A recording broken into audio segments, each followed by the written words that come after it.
नमस्कार साथियों, स्वागत है आपका एक बार फिर आपके अपने यूट्यूब चैनल पॉलिटी सीखो में।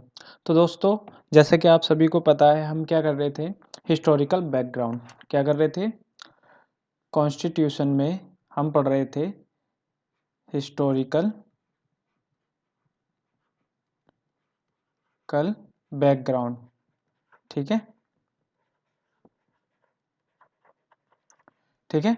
इसी के साथ हमने कुछ एक्ट पढ़ भी लिए थे। ठीक है, और आज हम क्या पढ़ने वाले थे, 1858 का एक्ट, 1858 का एक्ट। ठीक है, 1858 के एक्ट को पढ़ने से पहले हमने लास्ट क्लास का जो पढ़ा था उसको थोड़ा सा रिवाइज कर लें। ठीक है, चलिए तो रिवाइज करते हैं उसके लिए कि हमने जो जो हमने पढ़ लिया था। हमने क्या पढ़ा था, चार्टर एक्ट पढ़ा था। हमने क्या पढ़ा था, चार्टर एक्ट, चार्टर एक्ट 1830। ठीक है, ये हमने पढ़ा था। ठीक है, इसमें क्या क्या महत्वपूर्ण था ये हमें पढ़ना है। ठीक है, इसमें सबसे महत्वपूर्ण था नेपोलियन बोनापार्ट। किसे पढ़ा था हमने, नेपोलियन बोनापार्ट। कहाँ का था ये, हमने बताया था आपको, फ्रांस का था। ठीक है, और नेपोलियन बोनापार्ट ने क्या दी थी, कॉन्टिनेंटल थ्योरी दी थी। क्या दिया था, कॉन्टिनेंटल थ्योरी या फिर सिस्टम भी बोलते हैं। किसने दी थी, नेपोलियन बोनापार्ट ने। ठीक है, और इसी को अन्य नाम क्या था, महाद्वीपीय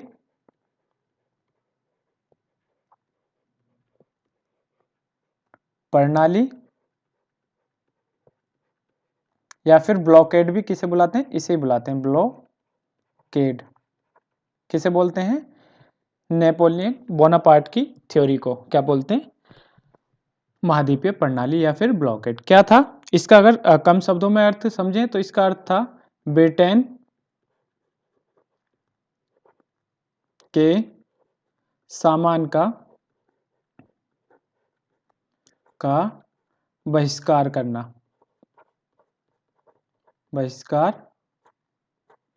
करना क्या कहलाता है, ब्लॉकेड कहलाता है। ठीक है, और अगर सही मायनों में इसका अर्थ जाने तो सही मायनों में इसका अर्थ क्या होगा, ये पढ़ते हैं। ठीक है, हाँ जी, क्या अर्थ था इसका, इसका अर्थ था कि इंग्लैंड को नीचा दिखाने के लिए, किसको, इंग्लैंड को, इंग्लैंड को नीचा दिखाने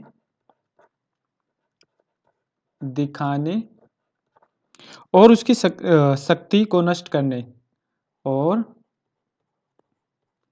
उसकी शक्ति को नष्ट करने, शक्ति को खत्म करने बोल दो, नष्ट करने बोल दो। ठीक है, खत्म करने के लिए, खत्म करने के लिए, ठीक है, उसने जो उपाय सोचा, उसने जो उपाय सोचा उसे इंग्लैंड की आर्थिक नाकेबंदी कहते हैं। क्या कहते हैं, उसे क्या कहते हैं, उसे इंग्लैंड की आर्थिक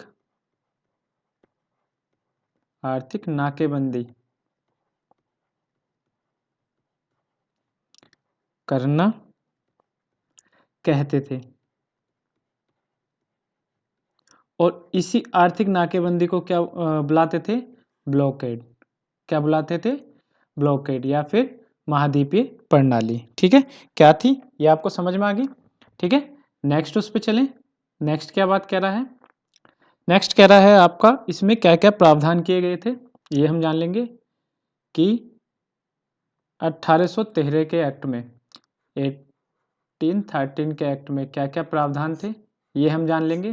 ठीक है, पहला प्रावधान था इसमें, जो ईस्ट इंडिया कंपनी थी, ईस्ट इंडिया कंपनी का पूर्वी एशिया के साथ, पूर्वी ईस्ट इंडिया कंपनी का पूर्वी एशिया के देशों के साथ के देशों के साथ व्यापारिक एकाधिकार समाप्त कर दिया गया। क्या कर दिया गया? व्यापारिक एकाधिकार को समाप्त कर दिया गया।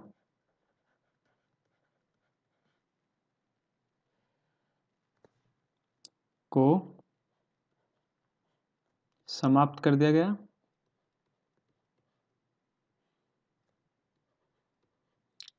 कर दिया गया।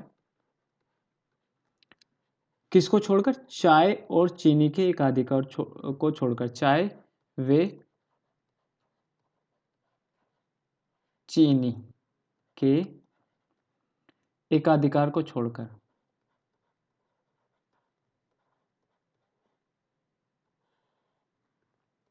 को छोड़कर। एक बात तो ये थी, ठीक है।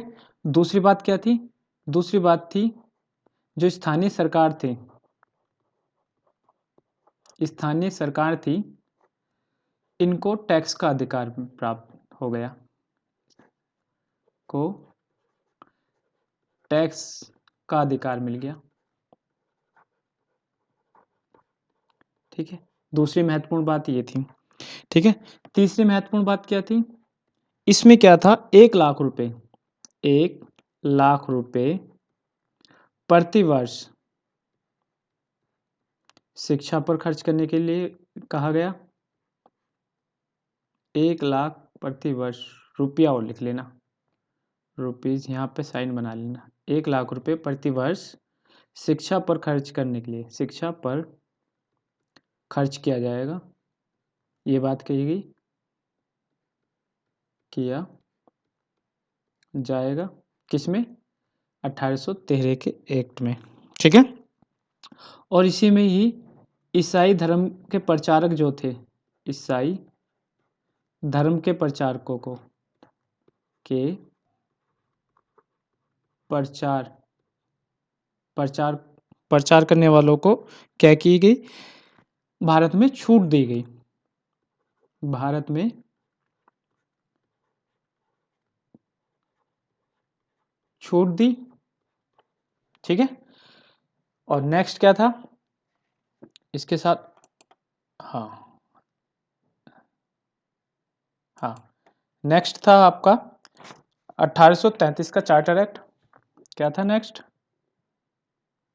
1800, एक सेकेंड, 1833, 33,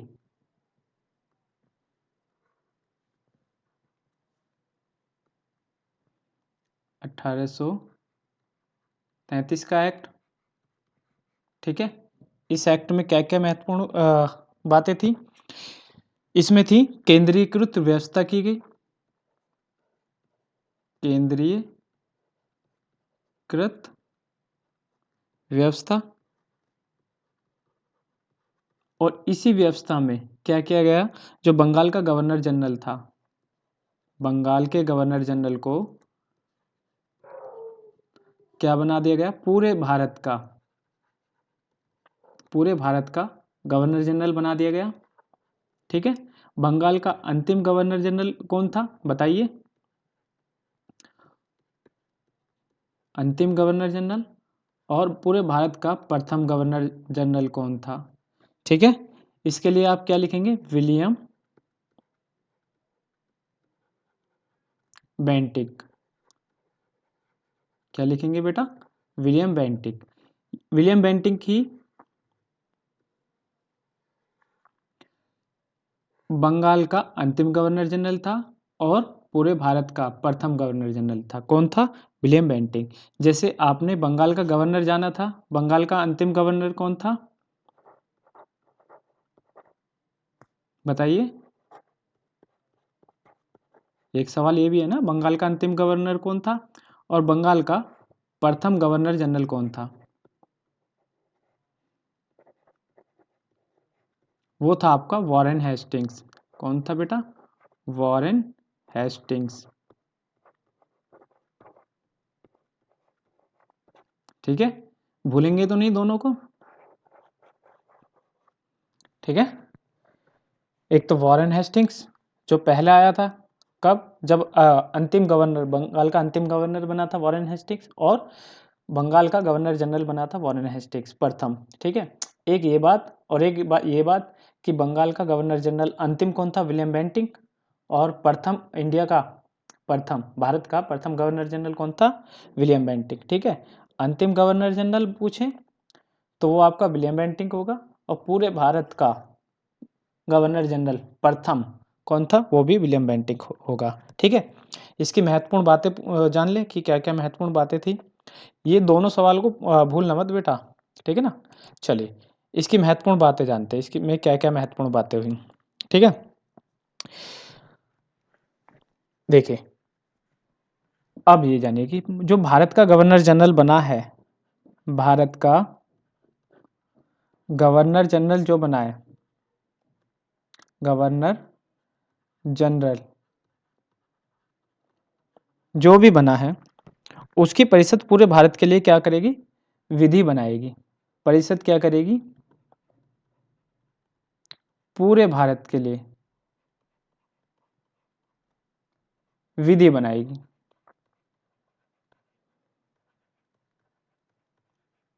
पहली बात तो ये, ठीक है।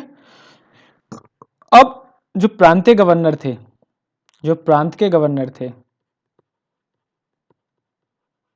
उनसे क्या किया गया? विधि बनाने की पावर ले ली गई। प्रांतीय गवर्नर से विधि बनाने की शक्ति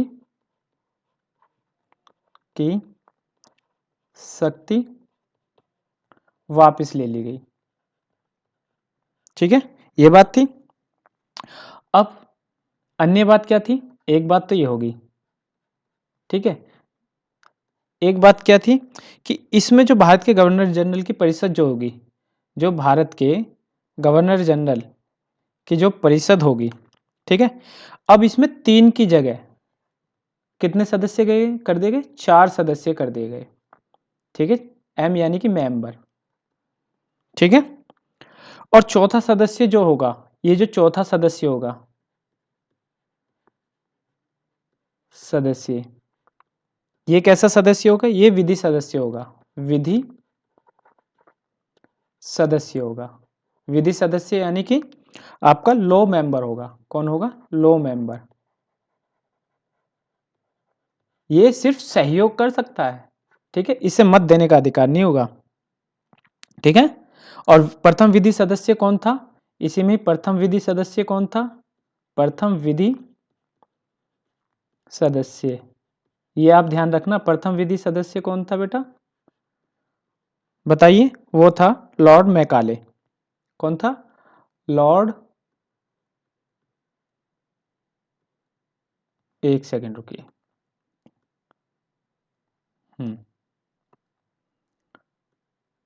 लॉर्ड मैकाले। ठीक है, ये पूर्ण सदस्य नहीं था, ये ध्यान रखिएगा, पूर्ण सदस्य नहीं था।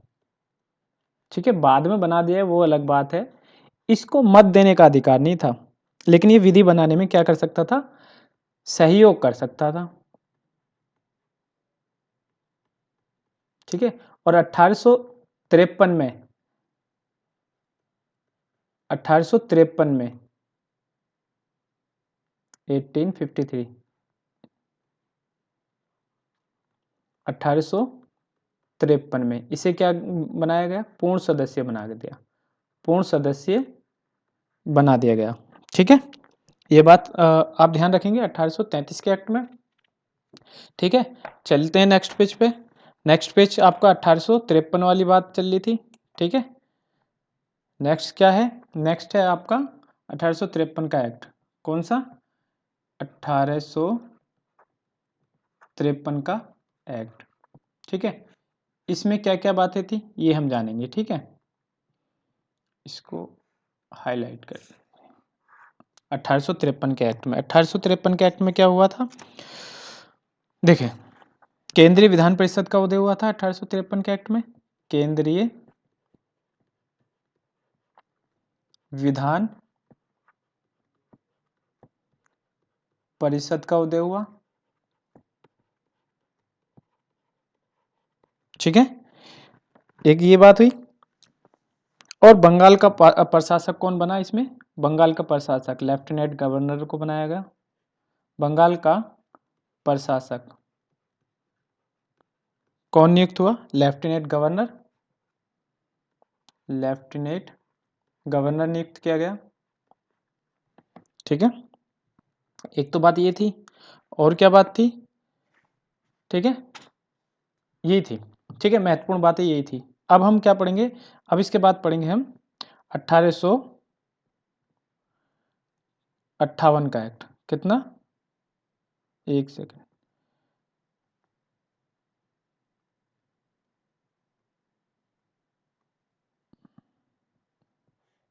1858 का एक्ट हमें पढ़ना है, ठीक है। इसके लिए चलते हैं अपनी पीपीटी पर, ठीक है। चलिए, 1858 के एक्ट पढ़ने के लिए हम चलते हैं अपने पीपीटी पर।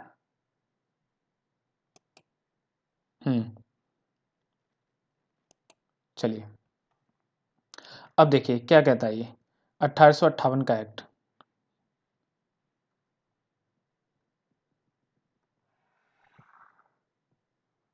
हाँ जी, ये कह रहा है कि Pitt's India act, Pitt's India act ने जिस उद्देश्य से दोहरी सरकार की स्थापना की वह पूरी ना हो सकी। जो आपका पीट्स इंडिया एक्ट था, उसने दोहरी सरकार की स्थापना की थी, लेकिन वह पूरी नहीं हो सकी, ठीक है। बोर्ड ऑफ कंट्रोल कंपनी के ऊपर नियंत्रण नहीं रख सका। जो बोर्ड ऑफ कंट्रोल बनाया था वो कंपनी के ऊपर क्या करा? कंट्रोल नहीं कर पाया, ठीक है। कंपनी की सरकार एक गैर जिम्मेदार सरकार की तरह काम करने लगी, ठीक है। और ब्रिटिश संसद भी भारतीय व्यवस्था को अच्छी नहीं समझती थी, ठीक है। भारत में जो व्यवस्था थी उसको सही नहीं समझती थी। और इंग्लैंड की सम्राट इसके विपरीत थी। इसी समय जब परिस्थितियां कंपनी के विरुद्ध थी, 1857 की राज्य क्रांति हुई, जिसने कंपनी के शासन को एक तरह से क्या कर दिया गया? समाप्त कर दिया। किसने? 1857 की क्रांति ने, ठीक है। और इंग्लैंड के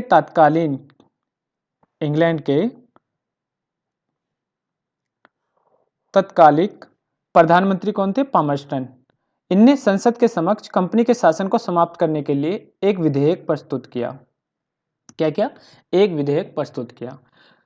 उसमें उन्होंने कंपनी के प्रशासन की त्रुटि को एक पंक्ति में ही क्या कर दिया? व्यक्त कर दिया, ठीक है। और कहा कि कंपनी को दोहरी शासन व्यवस्था उत्तरदायित्वहीन, असुविधाजनक, कलेशकर और जटिल हो गई है, ठीक है। दुर्भाग्य ये था कि जो पामर्स्टन ने विधेयक पारित किया था वह विधेयक पारित ना हो सका, ठीक है। किंतु आने वाली सरकार को उन्हीं नीतियों का सहारा लेना पड़ा। क्या लेना पड़ा? सहारा लेना पड़ा। और दूसरे विधेयक संसद में पेश किया गया, जो 1858 के एक्ट, यानी कि act of better, act of act for better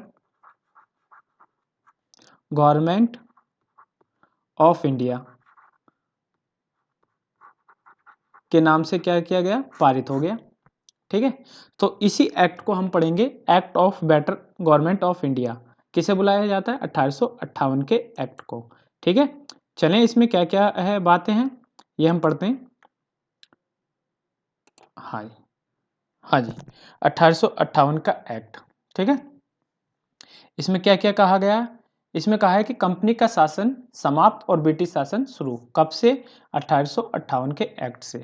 company का जो शासन था वो तो हो गया समाप्त, ठीक है। और ब्रिटिश क्राउन का शासन क्या हुआ? यहां से शुरू हो गया। कब से? 1858 के एक्ट से, ठीक है। कब से शुरू हुआ? 1858 के एक्ट से, ठीक है। चलिए, इसकी पृष्ठभूमि क्या थी? एक तो 1857 का एक्ट, 1857 का विद्रोह हुआ था और 1813 के बाद ब्रिटिश व्यापारियों का दबाव बढ़ने लगा और ब्रिटिश सरकार को मौका मिल गया शासन करने का। ठीक है, इसमें क्या क्या परिवर्तन हुए हम वो पढ़ेंगे। पहले इंग्लैंड में जो जो परिवर्तन हुए थे उसको हम पढ़ेंगे। इसमें क्या था? एक कोर्ट ऑफ डायरेक्टर था और एक बोर्ड ऑफ कंट्रोल था। ठीक है, ये कहाँ था? ब्रिटेन में। कहाँ था ये? ब्रिटेन में। ठीक है, इसमें कितने सदस्य थे? 6 से 7 सदस्य थे। 6 थे 7, 7 6 सदस्य थे। ठीक है, भारत में कंपनी का शासन समाप्त हो गया। ठीक है, इन दोनों में भारत का में कंपनी का शासन क्या हुआ? समाप्त हो गया। ठीक है, भारत में शासन संसद और गृह सरकार की स्थापना होने लगी। ठीक है, शासन के लिए संसद और गृह सरकार की स्थापना हुई। ठीक है, गृह सरकार किसे कहते हैं? ये एक भारतीय सचिव मंत्री पद बनाया गया इसमें। ठीक है, और सहयोग के लिए 15 सदस्यीय परिषद बनाई गई। ठीक है, जिसे भारत परिषद नाम दिया गया। क्या नाम दिया गया? भारत परिषद, जो वायसराय के माध्यम से शासन को चलाएंगे। ठीक है, इनका कार्य क्या होगा? भारत के शासन पर नियंत्रण करना। अब इनका कार्य क्या होगा? भारत के शासन पर नियंत्रण करना। ठीक है,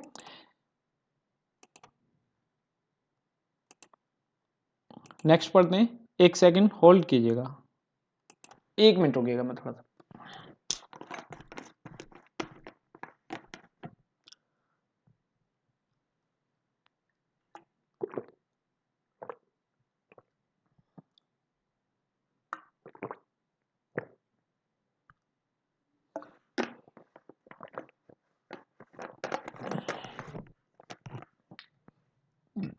हाँ जी, 1858 के एक्ट में क्या था? वेतन। बात करें वेतन की, यहाँ समझा देते हैं। वेतन, ठीक है, इसमें भारत सचिव और परिषद का वेतन, भारत सचिव और परिषद का वेतन कहां से दिया जाने लगा? भारत के राजस्व से दिए जाने लगा। कहां से? भारत के राजस्व से इनका वेतन दिया जाने लगा। ठीक है, इसमें इंपॉर्टेंट बात करें 1858 की, तो भारत सचिव और परिषद का वेतन भारत के राजस्व से दिया जाने लगा और कांग्रेस ने क्या किया? इसका विरोध किया। क्या किया? कांग्रेस ने इसका विरोध किया। ठीक है, किसने विरोध किया? कांग्रेस ने। ठीक है, इसी के साथ 1919 में परिषद की संख्या में कमी कर दी गई। ठीक है, अब वेतन और खर्चे कहां से दिए जाने लगे? ब्रिटेन से। जब राजस्व से दिए जा रहे थे, भारत के राजस्व से दिए जा रहे थे, तब तो बढ़ोतरी थी, और जब ब्रिटेन से दिया जाने लगा वेतन और खर्चे, तो क्या हुआ? परिषदों की संख्या में कमी कर दी और भारत सचिव की शक्तियों में कमी कर दी गई और सहयोग के लिए एक क्या किया गया? उच्चायुक्त नियुक्त किया गया। ठीक है, साथ ही साथ 1935 में भारत परिषद समाप्त, किंतु भारत सचिव का पद क्या रहा? बरकरार रहा। ठीक है, 1935 में भारत परिषद को समाप्त कर दिया गया और भारत सचिव का पद बना रहा। फिर 1947 में भारत सचिव का पद भी क्या कर दिया गया? समाप्त कर दिया गया। ठीक है, ठीक है, इतनी सी बात समझ में आई। चलिए नेक्स्ट पढ़ते हैं। नेक्स्ट क्या कहता है?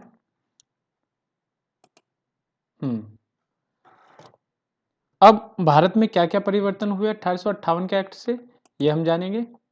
ठीक है, हाँ, भारत में परिवर्तन हुए जो कंपनी, हाँ, कंपनी का जो शासन था वो समाप्त कर दिया गया। ठीक है, कंपनी का शासन समाप्त और ब्रिटिश ताज का शासन शुरू हो गया। ठीक है, भारत का गवर्नर जनरल क्या कहलाने लगा? वायसराय। देखिए, पहले बंगाल का गवर्नर था, इसको क्या बुला लिया? Governor general. ठीक है, फिर गवर्नर जनरल के बाद पूरे भारत का गवर्नर जनरल।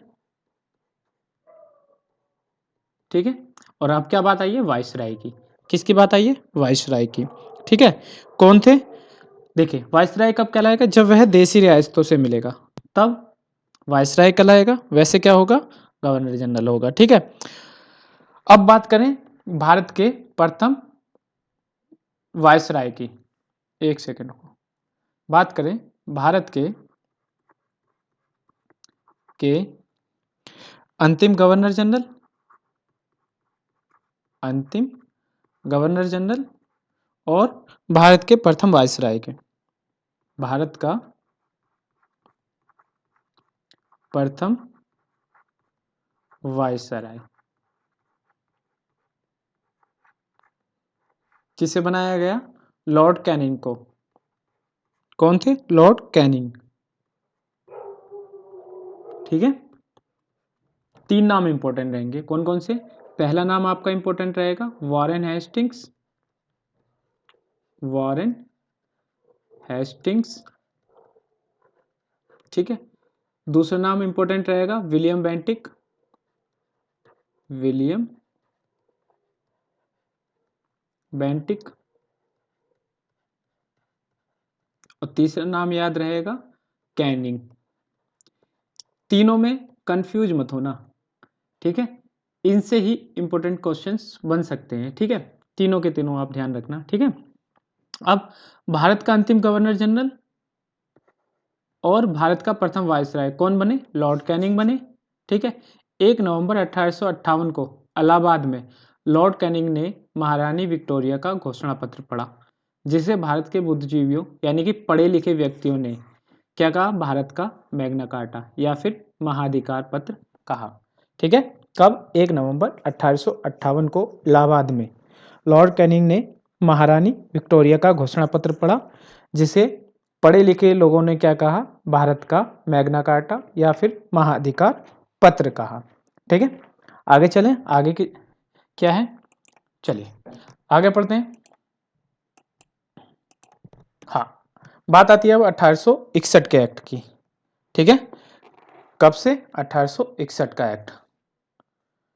इसमें क्या क्या बात हुई थी कि विधि निर्माण की प्रणाली पूरी की पूरी त्रुटिपूर्ण निकली, यानी कि जिसमें खामियां पाई गई। ठीक है, और भारतीय विधानसभा में कोई प्रतिनिधि प्राप्त नहीं। ठीक है, यानी कोई भी प्रतिनिधित्व प्राप्त नहीं था। गवर्नर जनरल की परिषद ही अन्य प्रांतों के लिए विधि बनाती थी और विधानसभा को ना तो प्रांतों की क्षेत्रीय परिस्थिति का पूरा पूरा ज्ञान था और ना इसके लिए विधि बनाने का समय मिल पाता था। ठीक है, इस पर कोई नियंत्रण नहीं रह गया। प्रांतीय विधानमंडल द्वारा पारित कोई भी विधेयक गवर्नर जनरल की अनुमति के बिना अधिनियम नहीं बन सकता और प्रांतों के गवर्नर जनरल की परिषद द्वारा उनके प्रत्येक क्षेत्र में अबाध रूप से क्या करने लगे? हस्तक्षेप करना खलता था। इस प्रकार जनता और प्रांतीय सरकारों में क्या हुआ? असंतोष बन गया। इन सब त्रुटियों को दूर करने के लिए क्या लाया गया? 1861 का एक्ट, 1861 का भारतीय परिषद अधिनियम पारित किया गया। ठीक है, क्या था समझेगा दोबारा। जो विधि निर्माण की जो प्रणाली अपनाई गई थी वो पूरी तरीके से प्रभावी नहीं हुई। ठीक है, उसमें कुछ ना कुछ खामियां प्राप्त हुई और भारतीयों को विधानसभा में कोई प्रतिनिधित्व नहीं मिल रहा था। ठीक है, गवर्नर जनरल की परिषद क्या कर रही थी? अन्य प्रांतों के लिए भी विधि बनाने लगी थी। ठीक है, विधानसभा को ना तो प्रांतों की क्षेत्रीय परिस्थिति का पूरा ज्ञान था और ना इनके लिए विधि बनाने का समय मिल पाता था। इस पर कोई नियंत्रण भी नहीं रह गया था और उनका। ठीक है ना, प्रांतीय विधानमंडल द्वारा पारित कोई भी विधेयक गवर्नर जनरल की अनुमति के बिना अधिनियम नहीं बन सकता था। किसके? गवर्नर जनरल की अनुमति के बिना कोई भी विधेयक अधिनियम नहीं बन सकता था और प्रांतों के गवर्नर जनरल की परिषद द्वारा उनके प्रत्येक क्षेत्र में हस्तक्षेप करना खलता था। इस प्रकार जनता और प्रांतीय सरकार में क्या बनने लगा? असंतोष पैदा होने लगा और इन सब त्रुटियों को दूर करने के लिए ही क्या लाया गया? 1861 का भारतीय परिषद अधिनियम पारित किया गया। ठीक है, बात समझ में आई? चलिए आगे चलते हैं, इसमें क्या क्या बातें हुई। नेक्स्ट है आपका, बात करें इसकी पृष्ठभूमि की, तो इसकी क्या क्या पृष्ठभूमि थी इसके बारे में हम चर्चा करेंगे कि केंद्रीय विधान परिषद, केंद्र में विधान परिषद की स्थापना हुई, वायसराय गवर्नर जनरल की शक्ति में वृद्धि की गई। ठीक है, विकेंद्रीकरण का प्रारंभ हो गया और राष्ट्रवाद का उदय कहाँ से हुआ? 1861 के एक्ट से। ठीक है, महत्वपूर्ण बात है ये प्रथम अधिनियम था, ये वाला प्रथम अधिनियम था जिसमें सहयोग की नीति के तहत शासन में भारतीयों का सहयोग मिला।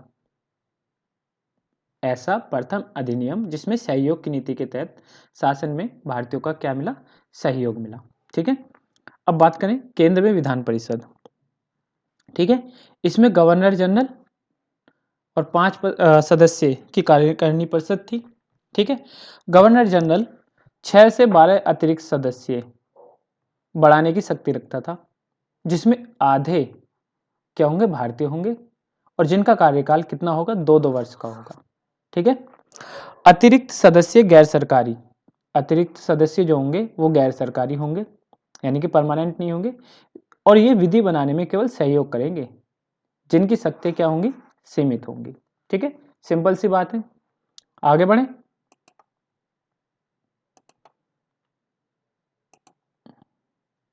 हाँ, अब बात करें अगर वायसराय के गवर्नर जनरल, वायसराय या फिर गवर्नर जनरल की शक्तियों में वृद्धि की।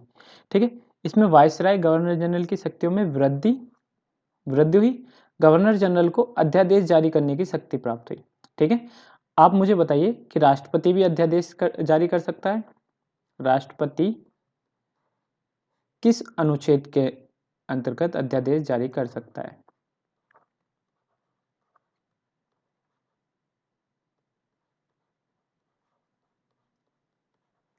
ठीक है, ये आप मुझे बताइएगा। ठीक है, और प्रदान की गई, और जो 6 महीने तक क्या थी, वैध थी। ठीक है, गवर्नर जनरल ने प्रांतों का गठन, प्रांतों की सीमाओं में परिवर्तन और वहां के प्रशासकों की नियुक्ति का अधिकार दिया गया गवर्नर जनरल को।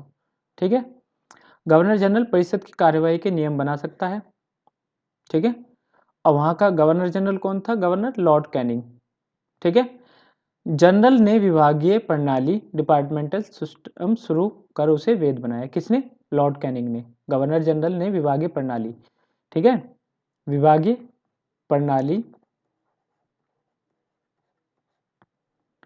विभागीय प्रणाली डिपार्टमेंटल सिस्टम किसने बनाई, किसने शुरू की, लॉर्ड कैनिंग ने। गवर्नर जनरल के पास वीटो पावर रहेगी।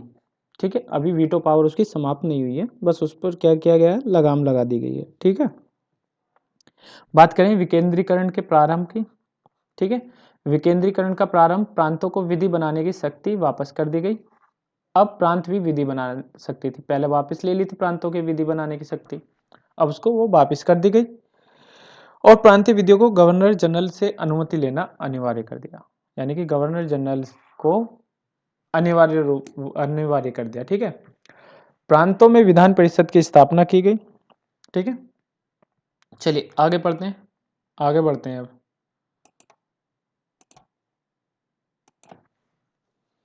बात करें, इसमें कुछ महत्वपूर्ण एक्ट की बात कर लेते हैं पहले, 1858 का इंपॉर्टेंट बात कर लेते हैं। ठीक है,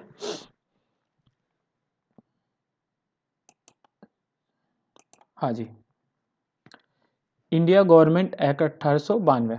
ठीक है, क्या था ये, इस अधिनियम द्वारा केंद्रीय तथा प्रांतीय विधान परिषदों की सदस्य संख्या को बढ़ा दिया गया।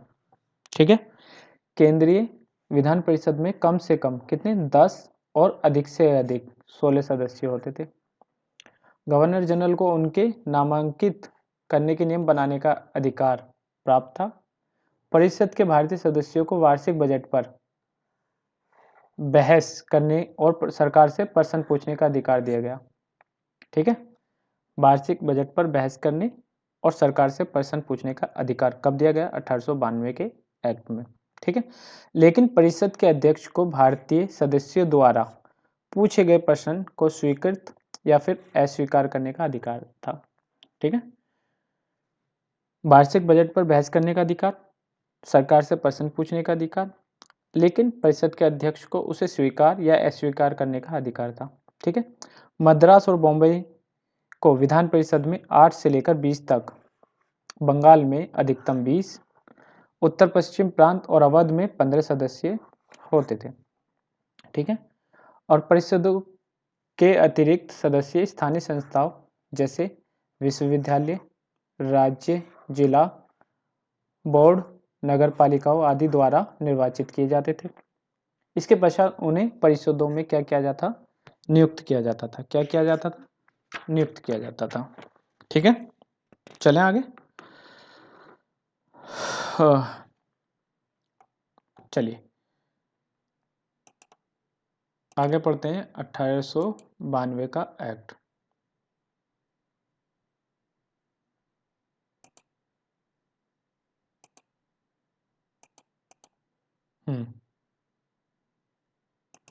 हाँ जी, इस अधिनियम ने भारत में प्रतिनिधि सरकार की नींव डाली।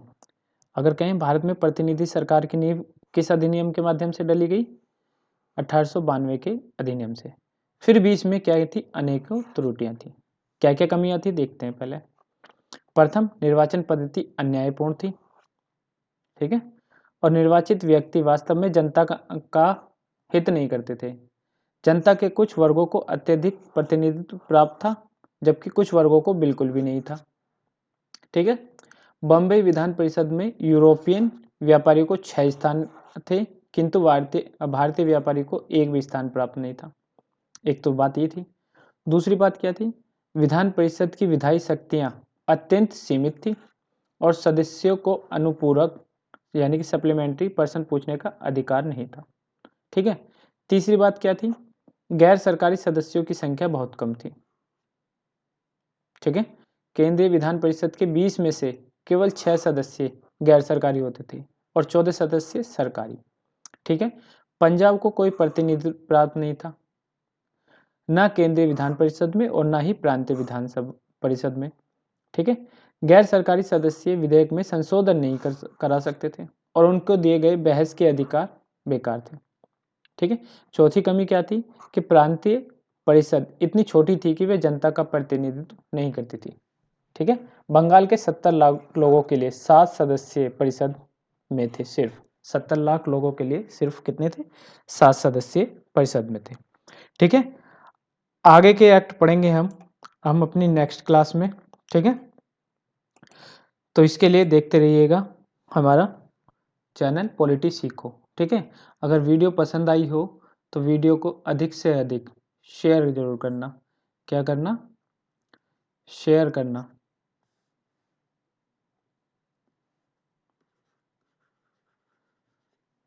कमेंट करना और लाइक करना मत भूलना। ठीक है, आज के लिए इतना ही। धन्यवाद।